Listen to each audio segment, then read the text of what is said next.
Hello, everyone. Thanks for joining me today. We're going to have some fun playing with design positioning, and I'm going to take you through my process kind of from beginning to end, how I think about a design, and then how I use the design on the screen. So sometimes we kind of jump right ahead to the machine and we don't always understand what's happening. The first design that I'm going to use is a very, very simple design. It can be set up as a design that you can use for edge-to-edge quilting. I know many of you use designs for edge-to-edge quilting, but you don't always use the process of design positioning to do it.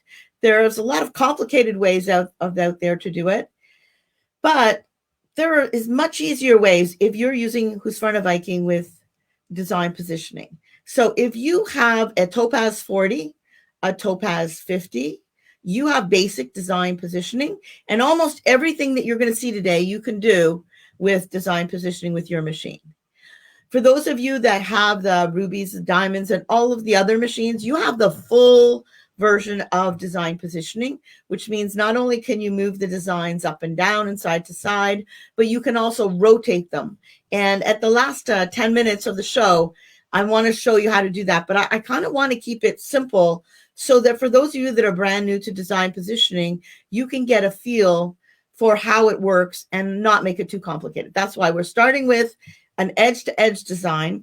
The one that I used on this quilt, it's a little flower design.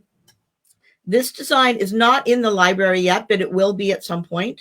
So look for it when it joins it there. So what I did is I brought this onto my computer so I can see how it's stitching out. So I'm going to change over to my computer screen. And when I'm over here, I want you to see the two designs. This is the first design. It's a corner design. And then there is a design that you can use for the length of the borders, or for an edge to edge for the whole length of it. If you want to, you can do it without using the corner. So what's most important to me is, how is this going to embroider? Where is the start and the finish? That's what I need to know if I'm going to be using this for an edge to edge quilt design. So I'm going to combine it just so you can see them both together. And if I go to the design player and drag this slider bar to the other end, it will show me how the design is going to start. I'm just going to drag it because it's a little quicker. And then it shows you the first stitch in the next design. So that is where it's going to start stitching. Right here at this point is where it's going to join the last point in that corner, if you decide to use the corner. And then the last part of this design will be down at the bottom.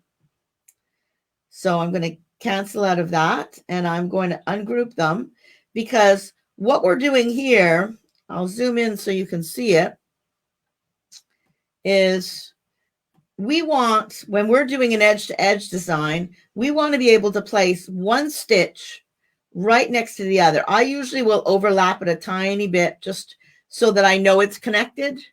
And that is what we're going to do in design positioning. It is very, very easy.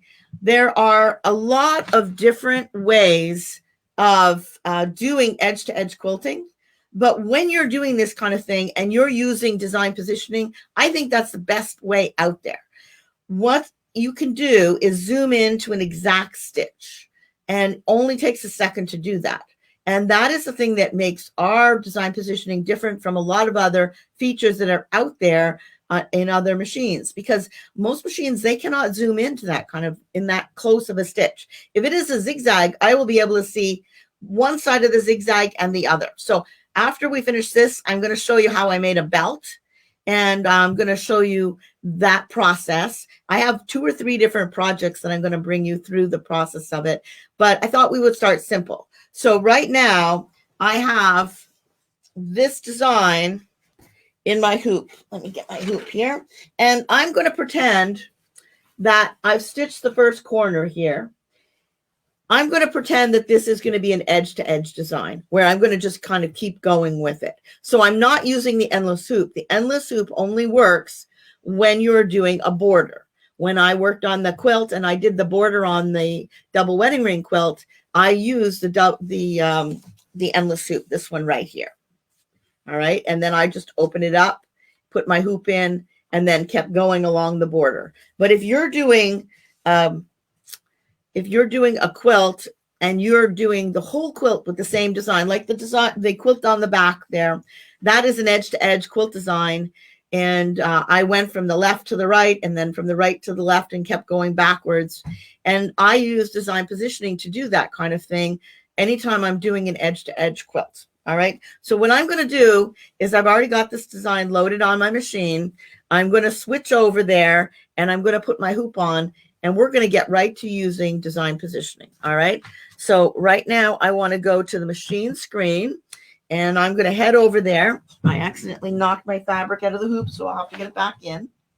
There is my design that you're seeing.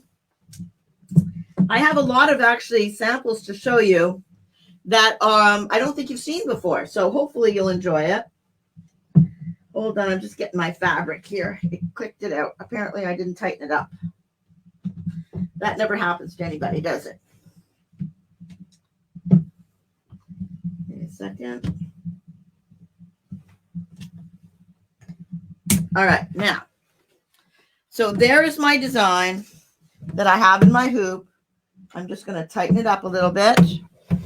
And remember, the Topaz 50, the Topaz 40 has the same ability. The advantage of having some machines that have this bigger screen is that we see it a little better, but we still have the same ability what I'm doing, even with the Topaz 40 and 50. So right now, I'm going to start back. This is our main screen, our edit screen that we have.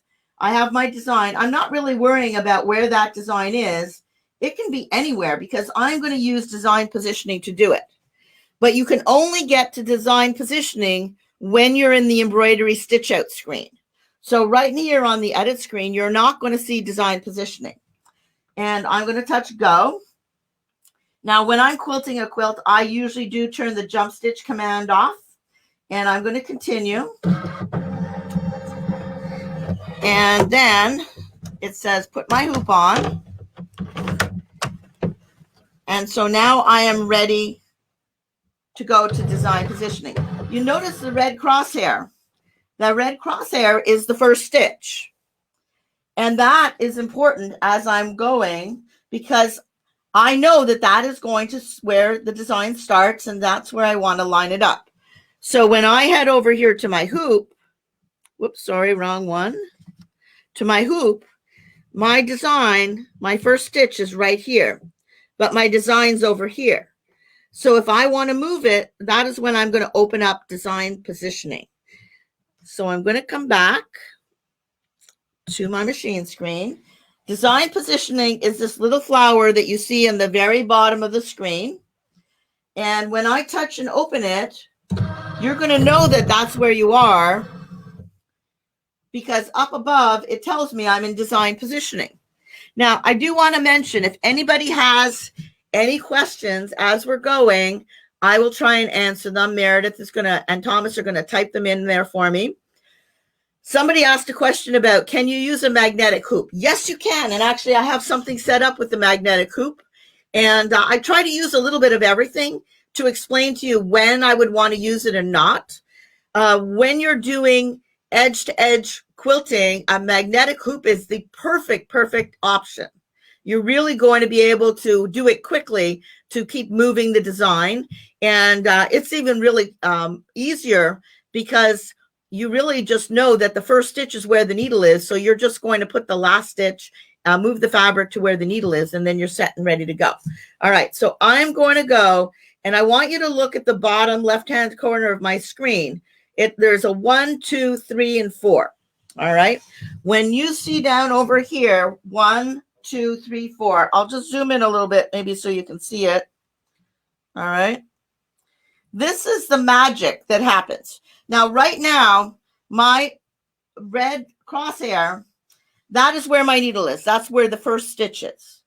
If I wanted to change that placement, I would touch number 1, and that needle position, that placement stitch would move from where it is to wherever I want. Maybe I want to know where the end is finishing up so I can see if the design is going to be too long for the area I have left to stitch.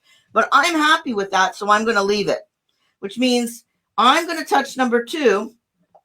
And when I touch number 2, my hoop, my needle moves to that place where I have the hoop. Now, my goal right now is I want to move the design.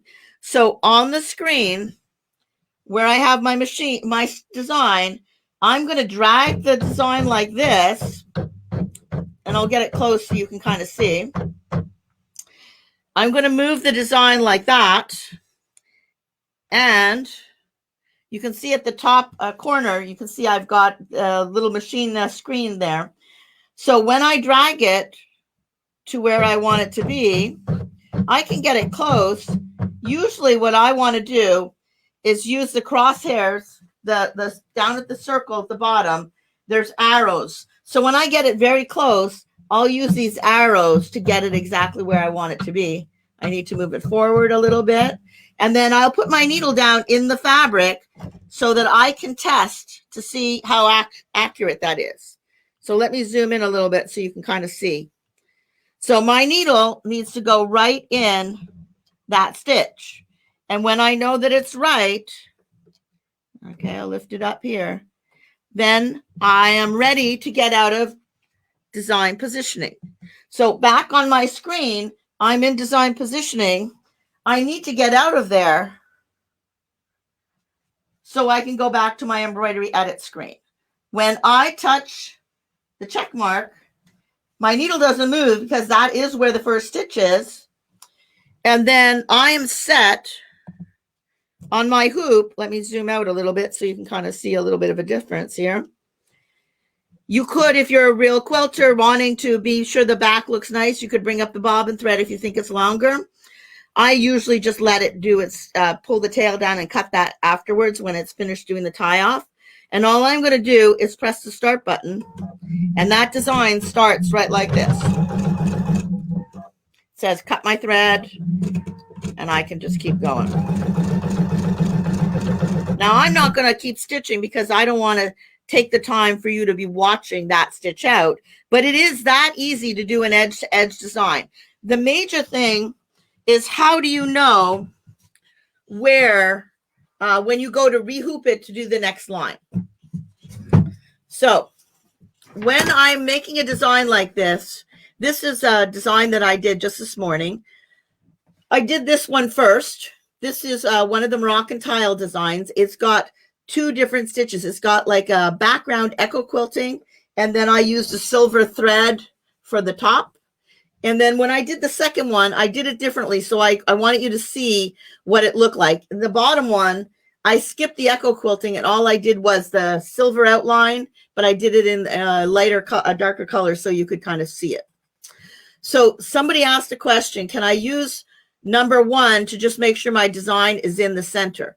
It's not, when you're on number 1, you are choosing where your needle, where the point is, where you're going to check. All right. And as we go, it's not necessarily important that it's in the center. It's important that that first stitch that we were using is where the crosshair is. And it was. But if you wanted to check it, you could go there and do it. When we go into the next design that we're going to do, there is multiple parts of it when we do the belt. So we might check one side and we'll go back to number 1 to choose a different point.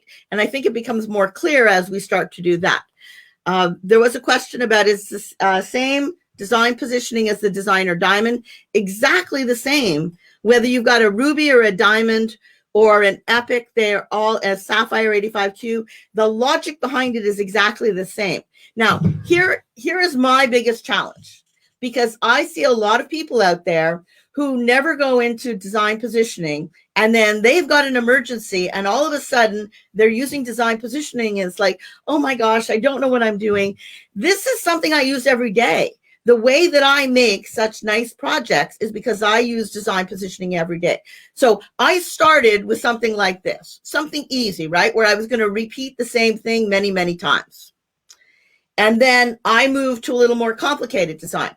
So this design that I made right here, this was one of my very first things that I ever did as a whole cloth quilt. It was a design that was in the Moroccan Tiles, and I just put a cheap piece of fabric.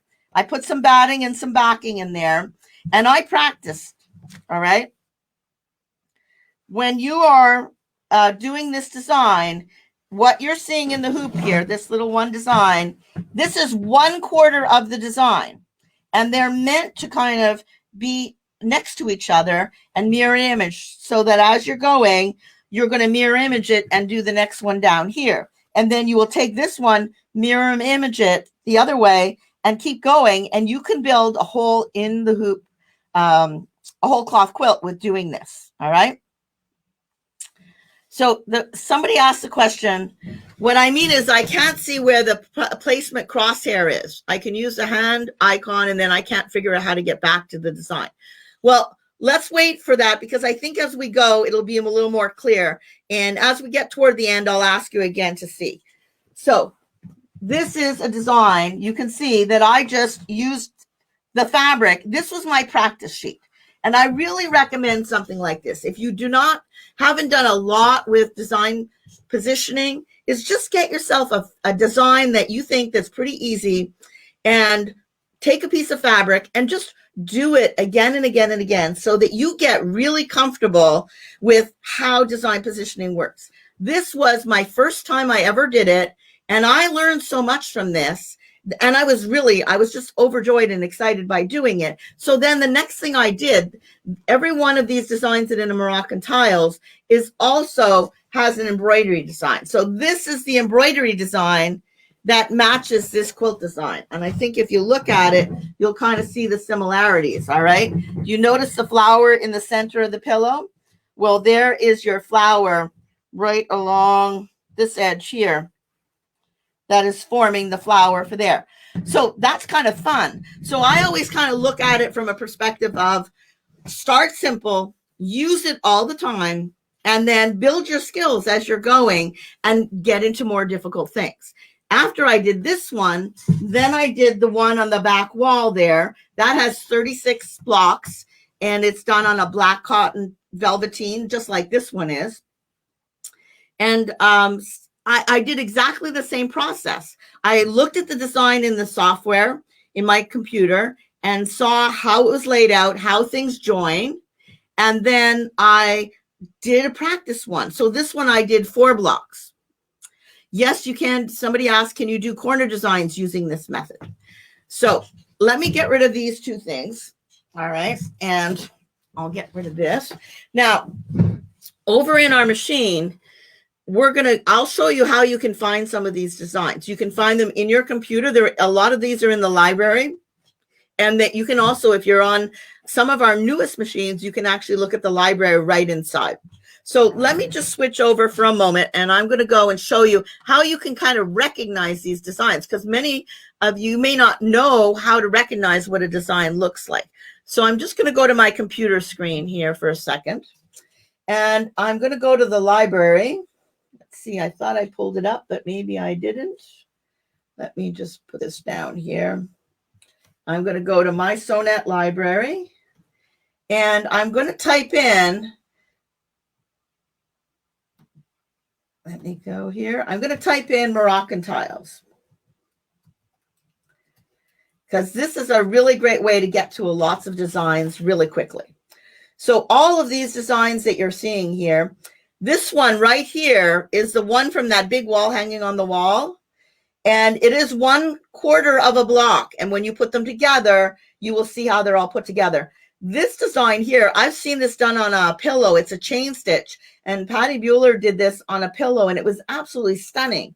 But look at all of these designs. They're all meant, like this would be a very easy one to do. It is a chain stitch. It's like you would find in home decor. All right. I'm going to bring it into my computer, and I'll just show you how I look at and evaluate how a design is made. All right. So here's my design. Now, I don't just bring that design in. I really want to look at it and see how it stitches out. So it's bigger than, this is quite a large design. Right now I have my 360 by 260 hoop on. But if I wanted to see what it would look like, I can enter my own hoop size, and let's make it 500. All right. Not 5,000, 500. So now what I'm going to be able to do is put them, oops, I guess I did that wrong. I made it 50 by 500. Let's add a 0. Say okay. So now I have one design and I can copy and paste it. And I can visually see what this is going to look like. All right. And I can see how it joins, what it's going to look like in the middle. There should be a little space here like this. And now I can combine them. And I'm going to duplicate that. Hold on. And you'll get a sense to see what I'm doing. I'm going to rotate it just in case there's any difference of the way that looks. Now, look at how gorgeous that is. So I would have to hoop that 4 times because this is quite a large design. But I'm going to go back to the original by just going backwards and getting that one design done. And if I wanted to stitch that out, then I would go and just bring that design in and stitch them out one at a time because that's as big as it would fit. Now, when you're doing any of these things, all right, here, this is a secret that I use. Okay, if I'm using a regular hoop for this, when I'm doing a design that's all in the hoop on one piece of fabric, before it starts stitching, I'll take a fabric pencil or a chalk or something that's going to last for a while, and I will mark the inside of my hoop with either a Fixon pen or some kind of a chalk pencil. On the dark, I'd have to use this chalk pencil. And then what would happen is after I've done my embroidery, I'm going to unhoop all the fabric. I'm going to lay what I'm working on flat. And then I will extend these lines down this way and this way because it makes it faster to get it back into the hoop. Not because I can't use design positioning, but I like to save time too. Somebody said, can you change those designs in the line stitch only, similar to what you can do with the super designs in the software? No, these are set designs. So you could resize them, but I would be careful if they're chain stitch because sometimes it takes away stitches that you don't want to take away. All right, so this is important. If you are going to do a design on a large piece of cloth, like a whole cloth quilt, or you're going to be doing something where you know you're going to be hooping and rehooping. I generally use the hoops when I'm going to be doing that you can screw into place, and I hoop the fabric because sometimes as you're stitching, the fabric moves in a little bit. And so I like to be able to stretch the fabric if I need to, and you can't really do that with a metal hoop. So there's certain things when I am doing this that I like to have my fabric in the hoop because I control it a little bit better. And then I know if I see the lines that I've drawn, when I go to rehoop it sideways or up and down, it is going to keep me straight on as I'm doing it. I'll show you a couple of other examples, and then we're going to go and do the belt. All right. So with this whole cloth quilt, that was done exactly the same way.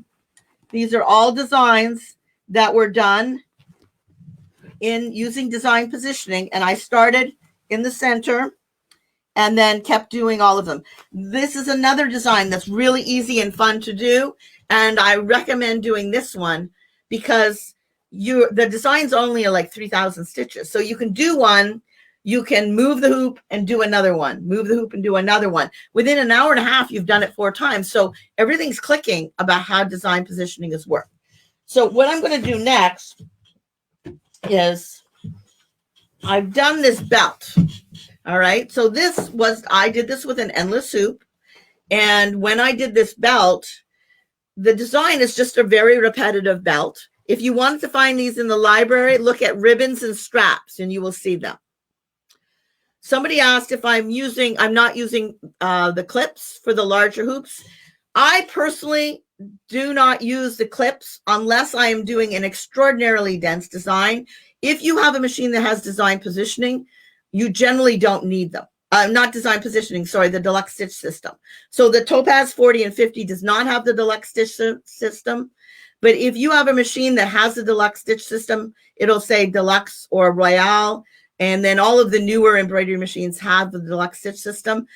That is really extraordinary because it's only going to meter out as much thread as you need for the density and the fabric that you're working with. So I do not find that the clips are necessary if you have a machine that has a deluxe stitch system. And even on, incredibly dense designs like the one up here, I hooped it, but I didn't use the clips. but you're on the right idea. You do need some support, right? So if you're using a metal hoop or you're using the endless hoop, there's more potential for the fabric to move in. And so when I'm doing a whole cloth quilt, I tend to use a quilt that I can screw the design in. Somebody said, can't I just use the endless hoop for the project before the belt? Of course you can. You can do whatever you want to. I'm telling you, it's all up to you experimenting and what you like, all right? So if you were doing this one here, you can use the endless hoop as long as you're at the border and the design fits in there. But there are some designs that are bigger than the endless hoop, or some designs where you want to do in the middle of the quilt. And in that case, the only option is a regular hoop or the metal hoop. So those would be your two choices when you're working in the middle of fabric like this. I'm going to go over it and I'm going to load this design. Well, actually, I'm going to use a different one because I never like to do the same things twice. So what I started with, this was done on a kind of a really nice quality faux leather. And this one has got a lot of support. It's got a flannel back to it. If I had a leather that didn't have a nice backing to it, I would use the Fashion Fuse stabilizer on the back first because it would stop the leather from perforating. But this was the first coloration that I did, and then I decided I don't like that, so I changed it up, and then this is what I have done from there. So I've already kind of kept going down, and this way I chose this design so you can kind of see it. I think you'll be able to see the thread colors very good. And we're going to go and I'm going to load this design so you can see how I would finish this up. Now, this could be a strap for a bag, right? Right now, you can see I just have this one end that's not done right here. Or it could be a belt. If it was a belt for me, I'd need to add a few more pieces to it. But for you, it might fit you just perfectly. So you decide what you want to do. And when you're ready, you put the end on it. When I did this one was one I made as a belt for myself. And I thought, well, it's kind of cool.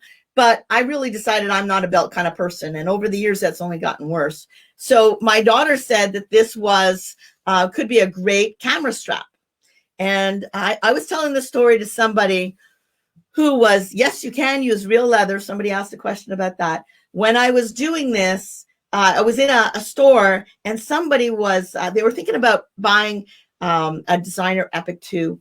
And they were wondering how they could kind of make a little bit of money so that they could pay it. So she loved the idea of this, but she wasn't into camera. So I said, what was she into? She said she was into guitars. So she started making these. She used real leather. I think for the whole piece, it cost her about $9 for guitar strap. She added a little more bling. You can see I've added some bling to mine, but she added a little more. And she was charging between $300 and $400. Now, I'm not into guitars, but like, it is amazing, right? Do you want to make quilts and sell them, and get paid 99 cents per hour? Or do you want to make something like this that you can do in less than a day? And it really does look finished. So I'm going to tell you what I did for this because I think this is a really cool technique. And remember, you can find all of these designs in the library. They're under, if you put in ribbon and straps, that's where they're going to be. I'm going to ask a question. You guys are asking questions I haven't got to yet. So I'm going to come back to some of these about the backing of the leather because I think that's pretty cool, isn't it? It looks like I embroidered through the leather and I really didn't. So I'm going to go over to the machine. I'll pull up the design and we're going to go back to design positioning to talk about how I can use a continuous design. For this one, I am using the endless hoop, but I wished I had used the metal hoop. And I'll tell you why when I get there, okay? So let me come back over to the screen. And I'm going to get my hoop. And take this hoop off.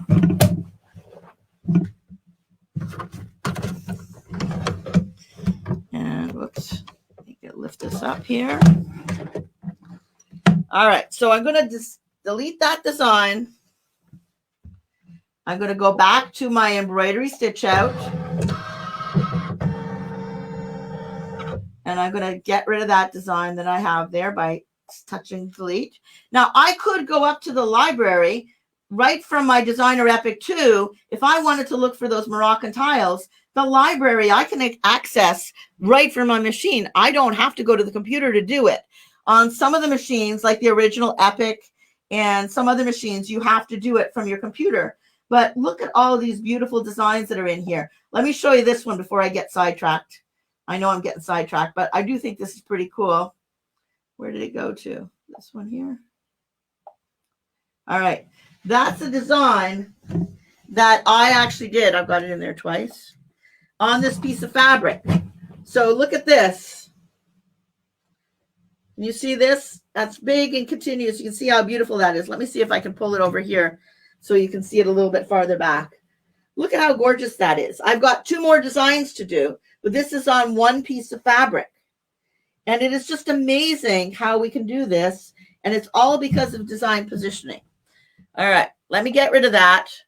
I'm going to go to the designs that are saved in my cloud because that's where I have it. And this is the end of the design that I've got to do. All right, so it was the beginning and it's also the end. So I'm going to mirror image it. And I'll just move it. And it really doesn't matter where I move it. I'm going to put my endless hoop on my machine. I'm going to touch go because remember, you can't access design positioning here. You can only do it when you touch go. Oops. I didn't check my hoop. I need to change my endless hoop. Hold on a second here. My endless hoop is 260 by 150E. That's my larger endless hoop that I'm using. Okay. And once I've got that in there, I'm going to change it and touch go. I'm going to turn everything back on here, my cutter, and I'm going to touch continue. I'm putting my endless hoop in place. And I don't have any fabric in it right now. You see that? So when you're working with the endless hoop, it's kind of fun because you can bring that in and that's almost like the last thing you do. So there is my leather that I've been doing. And I'm just going to pull it up till it gets to the point. It's not looking very elegant. Sorry about that. All right. So I'm going to put the edge of the leather over against this edge. Let me see if I can show you this. Right here on this edge of the hoop. All right. I'm going to line it up and I'm going to move it up so that I can still see that design in the hoop. And then I snap it closed. And there's my snap it closed. It was opened. And then to snap it closed, I just snap it like that. So that's how an endless hoop works. It's pretty easy. And it is very, very nice to do it. Now, I have my design. My leather is looking a little bit bumpy. All right. And the leather is kind of nice and stiff, but it kind of sits above the surface a little bit. Now, if I was using my metal hoop, the leather would have sat perfectly flat on the machine. And when I was doing this belt, it would have been, I think, a better process. And that's how we all learn, right? We try something and we say, well, the endless hoop is great for doing this, but maybe in this case with this leather, yeah, I might have liked the metal hoop better because I would see that the fabric would sit flatter on that hoop. Okay. Now, you'll see the design back here. The only way that I'm going to line this up is by going into design positioning. So I'm going to show you back to my machine screen. And here is my design, my thread colors. I can see my thread colors. And this is the only time that you can get to design positioning is when you're in embroidery. This, I think, is a very, sometimes people don't realize. They wonder, well, where is design positioning? You have to be able to be in your embroidery stitch out screen so you see the thread colors, and then you will be able to access design positioning. So on this machine, it's down below here, this flower. On a diamond, it's a flower that's over on the left here. Usually it is the symbol of the flower for all of the machines. So that makes it kind of easy for you to recognize. I'm going to touch design positioning, and let me see if I can get you. I'll zoom in a little bit so that you can see. All right, there's my 1, 2, 3, 4. Let me see, there's a question here. Can you change the background? Yes, let me change the background. You want to make it less bright? I will go back out. And when I go to my edit screen, I can leave my hoop on if I say touch the X. And to change your hoop colors, what you do is you go, nope, you don't go there. You go to the grid, touch and hold on the grid, and you can choose a color. Let's make it a light blue. Oh, that's kind of boring. I don't like light blue. Light green, beige, purple. Let's try purple. All right. So, and I'm going to turn the grid off. So there, I'm going to go back. I hope this is easier for you to see. And I'm back in my embroidery stitch out screen. I'm going to open up design positioning. So the first thing I'm going to do is touch number 1. Now you see the crosshair is right here. That is my very first stitch in that design. That's not very helpful at all to line things up. So I'm going to touch number 1. And now that crosshair is turquoise. All right, I'm going to zoom in a little bit so you can see here. Like looping. I'm going to get it like that. So yeah, I think you can get that all in the screen. All right, let's try that. So that crosshair, I need that to be either, and there is an endless marker here, but I'm not going to use it because I want to make it a little more challenging for myself. If I want to zoom in, and this is very important, if you're doing something where you really want to be exact, you have these functions to be able to zoom in. If I touch this crosshair, the first option in my zoom, it will bring me exactly to where this crosshair is. All right, so I'm going to touch that, and look at that. It zoomed right in so that I can see exactly where that design is. I'm going to choose the center of that satin stitch, that red satin stitch. Okay, and when I would touch, the other one that I use is zoom out. So right now when I'm in here, I always zoom in as close as I can. Right now I'm zoomed in 529%. There are no other machines in the market that you can go and do this kind of thing and zoom right in. Any machine that's got design positioning that you can zoom in like this, you can see both sides of that satin stitch. That's pretty extraordinary. I think that's what makes this so good, is because you can actually see a needle point. Here is the cross. This is an endless marker stitch that if we wanted, we could use that. But I deliberately didn't stitch the last one because I wanted to show you what you would do if you didn't have the endless marker. So we're going to do this. All right. So I can adjust small adjustments by choosing the arrows here like this. All right. Get it where you think you want it. Now, when I touch number 2, my attention is going to go over to the hoop. So I'm going to move over to the hoop, and I'll leave a little window for the for my screen. I'm going to touch number 2, and now my needle moves to where that point is. It's nowhere near where I need it to be, is it? So now what I'm going to do, and I'll zoom in so that you can see this better. All right. On my screen, I'm going to drag that design to where the red satin stitch is. And you can see I'm kind of getting close. All right. This is where I'll stop and I'll put my needle down. I'm on the right edge of that satin stitch. So I'm going to lift the needle back up. And now I'm going to use a little wheel at the bottom with the crosshairs to kind of get it so it's right. And I think I went too far. There we go. So now I know this side is pretty darn good. There's another place here where the blue zigzag that's coming down, this might be another interesting place to check. And I also want to find out what's happening on my satin stitch on the other side, right? So in this case, what I'm doing is I'm going to go back to number 1, and I'm going to zoom back out to the full screen. And my crosshair now can be moved. This time what I want to do is I'm going to go to that zigzag that's in the down the whole center of the design. So I'm going to zoom in, and this is what I do every time. It's a very repetitive thing. I go to number 1 and I select get close to where I want to be. Then I zoom in so I can see exactly where it is that I want to be. I'm going to move that design to the edge of that zigzag that's going down the whole belt.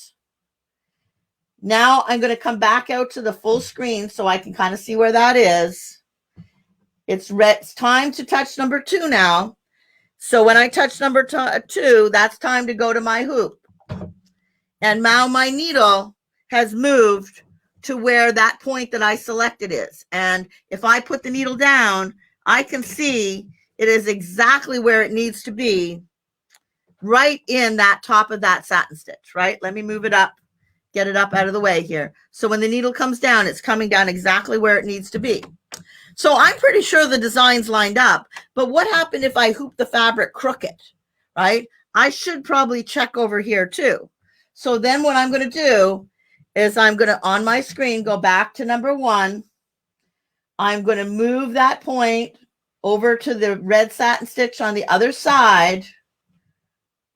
I'm going to zoom in and get it so that it's in the center of that satin stitch. And I can use the arrows too if I want to. And now the next thing I'm going to do is I'm going to touch number 2, and then my eyes are going to go to the hoop. I'm going to touch number 2, and my eyes go to the hoop, and I can see when I turn the needle down that that is absolutely perfect. It goes exactly where I want it to be. And if for some reason maybe this was moved, I might have to stretch it out or something. This gives me the opportunity to check with that.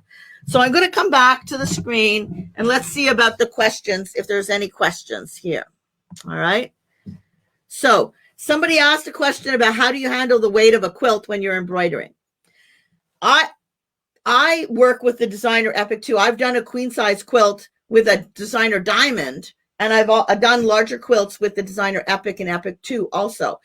So it's important that the weight of the quilt is on a table or on some chairs. So when you're working on it, if you think about a very large quilt, only half of it has to be in the opening, right? In between the needle and the tower. The rest of it's hanging out around. Sometimes it's hanging behind. So wherever you've got a quilt fabric, it's important that it's supported by a table or chairs, so the weight of it is not hanging down on your embroidery arm and causing it to go out of position. Now, it's very easy to get it back. If something happened right now on my machine, many of you don't realize this, but on most of our newer machines, when you are in embroidery, if something happened to knock your arm out of calibration, you don't have to go back and go back into embroidery edit. You never have to turn your machine off when it comes to those machines. But with the designer Epics and the newer machines like that, you take your hoop off, you touch the button, and the one that you use to take your hoop off, and it will recalibrate your arm. You put your hoop back on, it's going to leave you right in embroidery stitch out exactly where you left off. Somebody asked a question about when do you use design 3 and 4, and I'm going to come to that at the end. I don't want to get things too confused, so I'm going to cover that in a second. Somebody says, so you didn't use stabilizer and any of this material? No, I did. I used a tearaway on the belt. All right. And I'm going to take this out and come back. Let me come back here for this because I want to tell you about the next steps. So what I do, you can see there's tearaway back here. All right. So the next step for the belt is I tear away the tearaway. I tear away all the tearaway. I clean up the back. Then what I do is I use Stitch Infuse 2. It's an Inspire product. You can buy it by the sheet. Some dealers have it as a roll, and you can buy yardage of it that way. But then I will take all the tearaway off the back, clean up the back. Isn't that pretty? And then I'm going to iron the Stick Infuse 2 on the back of it. And after I've done that, I'll try and make the most amount of my belt. I'll just either fold it down like this, right? So now I have this in the back. What's really important is when you're pressing this, because you do need to press it so that it'll become attached, is you're going to go to your iron, you're going to put a nice pressing sheet on top of it and have it so that it sticks. And then once that's all done, all I'm going to do is I'm going to trim right close to that edge. And this is really nice when you're using faux velvets and things like that. What I usually do is I'm going to stitch right in the ditch, right next to that satin stitch. So if my satin stitch isn't perfect, you can hide all kinds of things by doing that. Usually what I'll do is I'll use the reinforced stitch. So it's going to go forward, back, and it's going to give it a really classy look to it. And then I'm going to trim about 1/8 of an inch on the outside edge. And so it ends up looking very finished like this. And the back looks like it's completely done. And if I was using a faux leather, this one's got a gray background, then I would take a marker that's the same color as my faux leather, and I would color that in. And everybody would think that you stitched through leather or your vinyl like that. So somebody's asked a question about how do you handle the excess yoke. I've told I do not usually roll when I'm working with a big quilt. Now I have a designer epic too, so I've got all the space in the world, right? So generally speaking, when I'm quilting with that, I don't need to do that. Now I'll pull up a quilt that I've done. Let me see. I'm going to change this over here.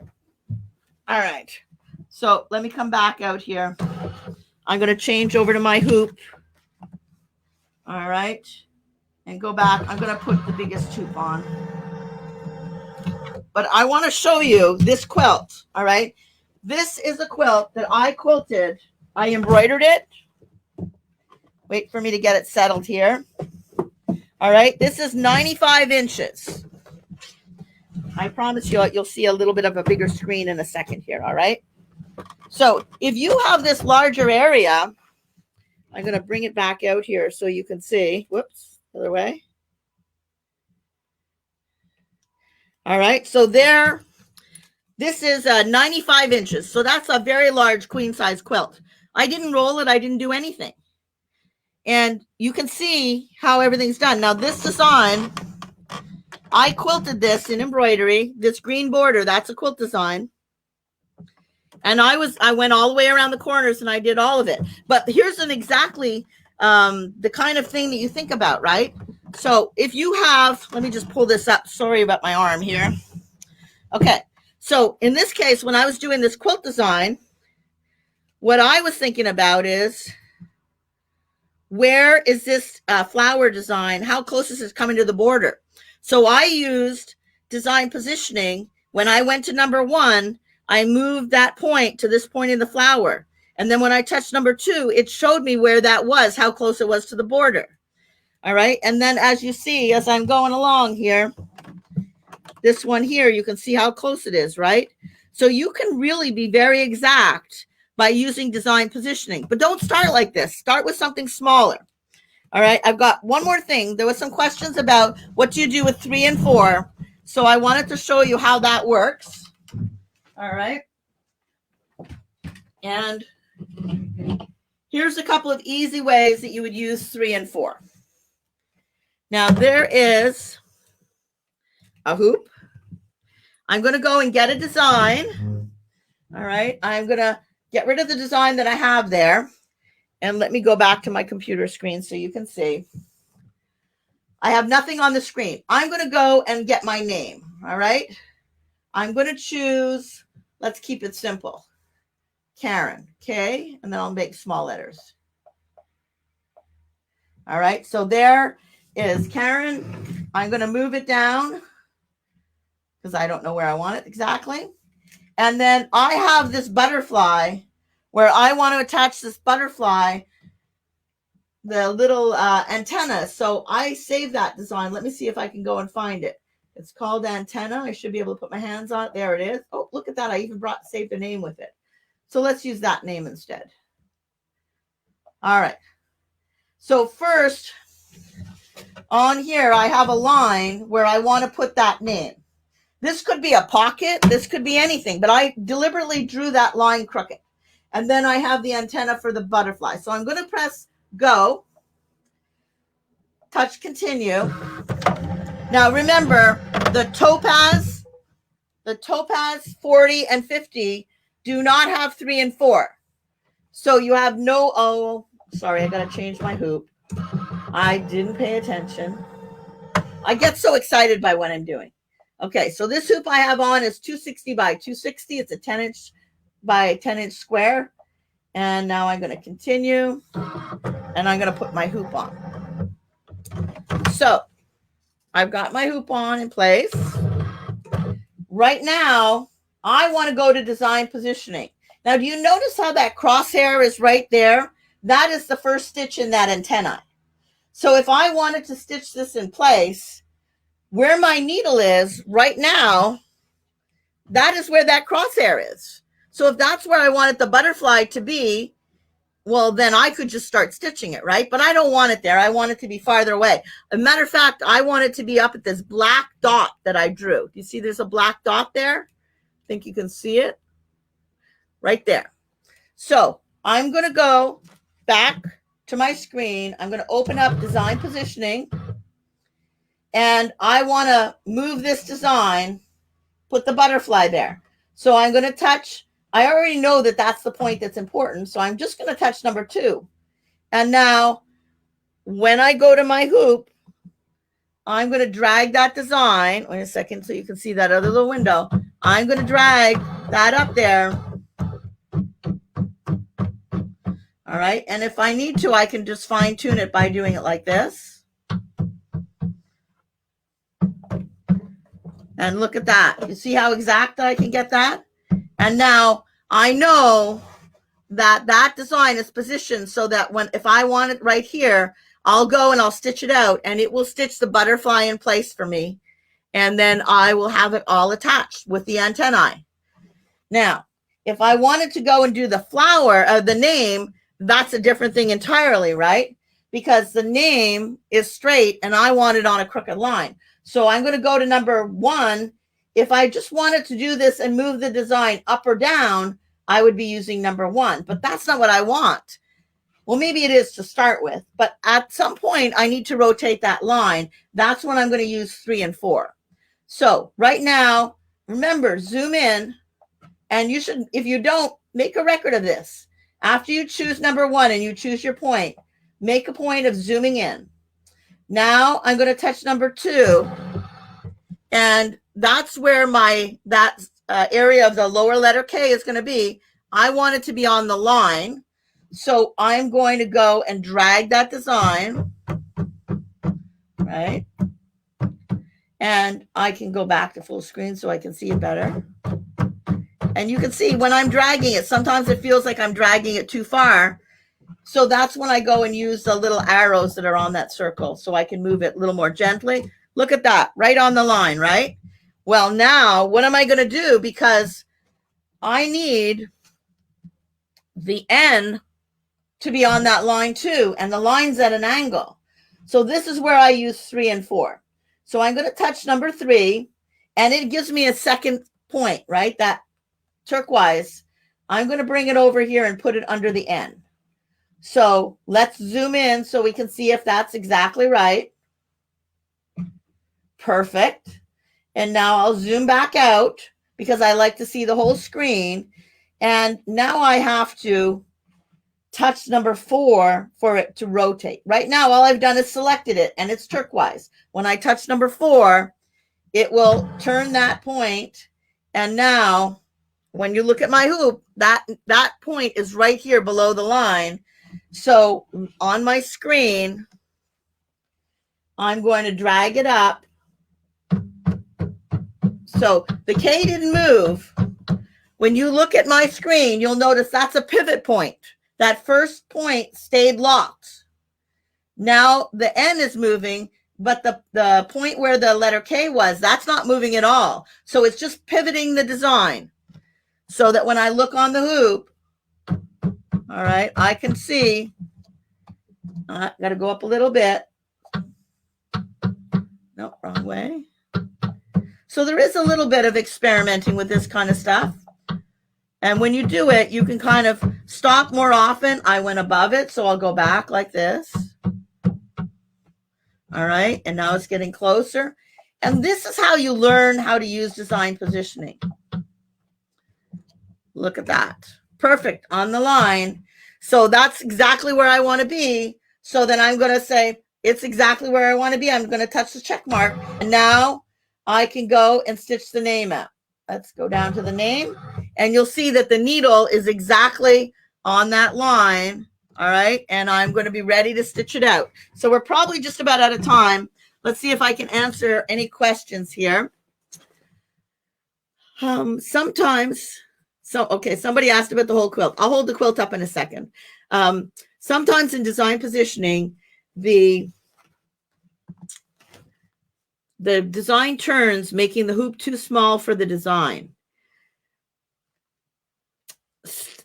It generally isn't an issue. If you have a big design and you're rotating it, it's only going to be an issue if that design is outside of that hoop area. So there's nothing you can do about that other than plan for your design if you need to rotate it. I have to tell you, for everything that you've seen here, all right, whether it's the belts, whether it's this quilt, whether it's a huge quilt, every single thing I have done, I've done using 1 and 2.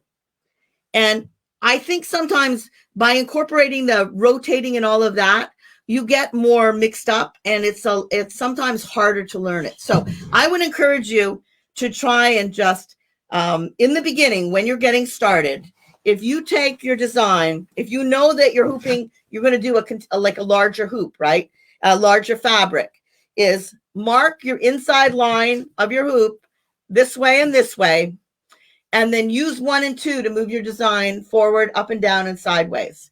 And get used to that first before you start rotating the designs. Because the rotating designs, if you rotate it the wrong way, sometimes it's hard to get back to it. So there was a question. After using 1 and 2 or 2, are you pressing OK before you start? When you are in the design positioning, you choose 1 to find what point you want to line up. Like in this case, I chose this point right here to line it up with this design. And then when I touched number 2, I zoomed out, touched number 2, and then I was able to move the design so that it would touch where I want it to. After you've done all of your checking and you know the design is exactly where you want to, then you touch the check mark and it will move you back out to the embroidery stitch out screen. It's the same thing on all of them, all right? It doesn't matter what machine you're on. Where's the check mark on my Epic and on my Ruby? I only see it on my computer software. Absolutely not. When you are looking in the design positioning on a Ruby, on a Diamond, on an Epic, they all either have OK or a check mark, whatever it is. But there is something that says, OK, I'm ready to go. Usually it's now traditionally a check mark. And I honestly can't remember back to my Diamond, but I'm sure it's going to be pretty obvious when you look at it right now. So what you need to think about is when you're bringing in your design, that is your edit screen. You're going to go to embroidery stitch out where you see all the thread colors. That's where you're going to find design positioning. Once you've in design positioning, you can play around with that design lots of ways. You can check lots of points. Like I would never just check 1 point, right? I would go back to number 1 and then I would check another point. Some people will go to another number 3 and add that point. I think that's where it gets confusing. If you just work with 1 and 2 to begin with, it makes a lot more sense what you're doing.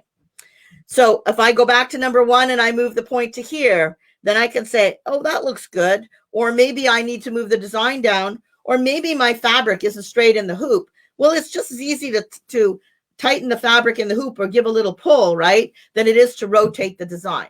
So sometimes I think the idea of if you just manage to move the design up and down and master that, then move on to the rotating, it's a lot easier for you to learn it. Somebody asked to stabilize their question. I need an iron-on mesh that will dissolve, not a stick-on mesh. There is a fusible no-show mesh. Yes, there is, but it doesn't wash away. You need it to, it doesn't dissolve. The one that is, there is none that I know of. The Aqua Magic Plus is a dissolve away. It will wash away, but it's sticky. So that won't work. A question is, I just wanted to move a design in the hoop, not point to point. So I just use 1 and 2. Absolutely. And if you go in to design positioning and you know that all you want to do is move this design up or down, you don't even need to go to 1. You can just use the up arrow or down arrow and it'll move it up or down even without you pressing that. So there's a lot of things that you can do.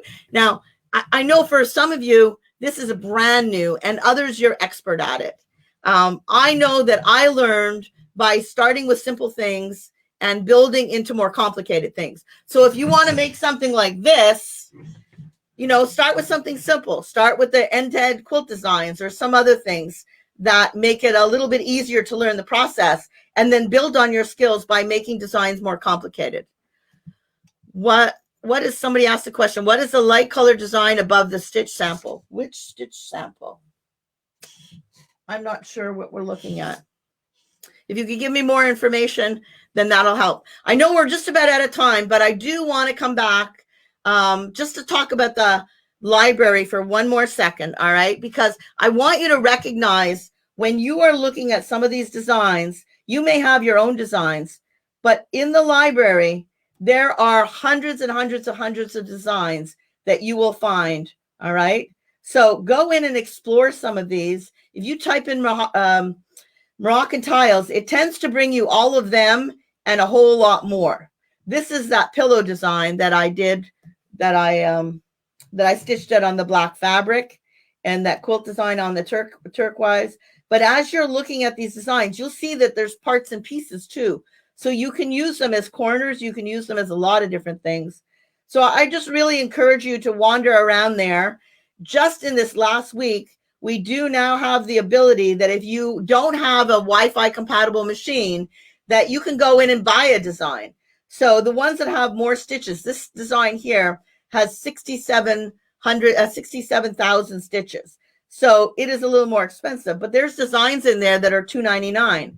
So I'm not sure if it goes exactly by stitch count, but if you like these designs and you would like to work with them, they are just fabulous. There's the one that I used on that black fabric. And you'll notice that this one has a stippling to it. And I'll just bring it in here so you can kind of see it. All right. This is a complicated one to do because the fabric is on the diagonal. And I just wanted to come back and just something I wanted to tell you. This is the most complicated thing you can do because the fabric is done on the diagonal. I decided I didn't want to do the stippling, so I went to modify and found that stitch, which is this one. Wait a second, what color is it? This one here. Yeah, that was it. So I liked it better like that. So here is my design. You can see it a little better like that. You can see I have one corner that's left to do, right? But if you look at it, you will see markings. This I did a long time ago. I still have chalk lines. So what I did was I took a big ruler and I drew a square, like a big square like this. And then I drew a line diagonally like this and through the center, both like that. So I was kind of marking where I needed to put those designs. But this right now I have a blue one still to come, and then I have a turquoise one, and then it'll be done. So one day I'll get this finished soon. Anyways, so on the hoop, they said. On the hoop. Oh, this one here. This one here you're talking about. So the lighter color design, that is that design I found in the library, right? From Moroccan Tiles. Let me pull it up. And then I promise I'll say goodbye. So let me just change over to my computer here. So when you're looking at that design, that is this one right here. So if I click it and send it to my computer, or I can send it to my machine too if I wanted to. But I'll pull it up so you can kind of see. This design, it actually has two colors. The silver color here, oh, wait a second. The silver color here is the second stitch. And then there is echo quilting all through it that I did in a lighter gray. In this one here, I did not do the echo quilting. All I did was this silver part of that design, and I skipped the echo quilting, and that gives it a little bit lighter look to it. So it's really just fascinating how you can take one design and change it up. And just by changing your thread colors, it really is amazing. But the designs that you're going to find there, when you look at them, you should always think about, well, what do they look like when you put them together, right? So I'm going to copy and paste it, and I'm going to rotate it. Let me rotate it one more time. So see, I can see that flower building up in the center, right? So now if I combine them and then duplicate it, and now I can move it up, I always want to know what it's going to look like before I start stitching it. Whoops. Thought I could mirror image that. There we go. And so now I know exactly what that's going to look like. If I combine that, and now I want to go, let's say I want to go into a bigger hoop. I'm going to make my hoop my own size, because you could make this hoop any size you want to. Let's make it, you don't have to stitch it out, or it doesn't have to actually exist. I'm going to make it 600. And I'm going to make this one 600. And now that gives me the ability to put more of them together. So I'm going to duplicate it. And now I can see that secondary pattern that's happening. Isn't that fascinating how that works? So this is how I understand how the designs are going to work. Before I stitch them out, I play with them like that. So I knew what was happening in that big wall hanging behind me. I knew what was happening in the pillows, and everything I was doing, I had a good sense. So if you've never thought you needed software, that's how I use the software. I go in and I put the designs together and play with them. And then afterwards, when I'm going on my machine, I know exactly how they're going to fit together and where they're going to start and where they're going to finish. And that's an important part of the process. So we're out of time. I'm over time. Thank you all for your patience, Thomas and Meredith. And I hope you've got excited enough that you're going to give it a try. You know where to find me if you've got any questions. And I will go and answer any questions that I didn't get to. After we finish up, I'll come back and I'll answer any questions that I didn't give you a good answer to. So thank you for joining me this time. One of my next times coming up, I'm going to talk about how you can make your own quilt designs in the software. So I hope to get to that soon. And but it's so exciting what we can do. So go home, use your design positioning, and you will be absolutely shocked at how easy it is once you get going. So give it a try if you have never used it. And for those of you who are, congratulations, because it is absolutely the best feature that we have on our machine. So thanks for joining me. I'm going to say goodbye. Bye, everybody. Have a great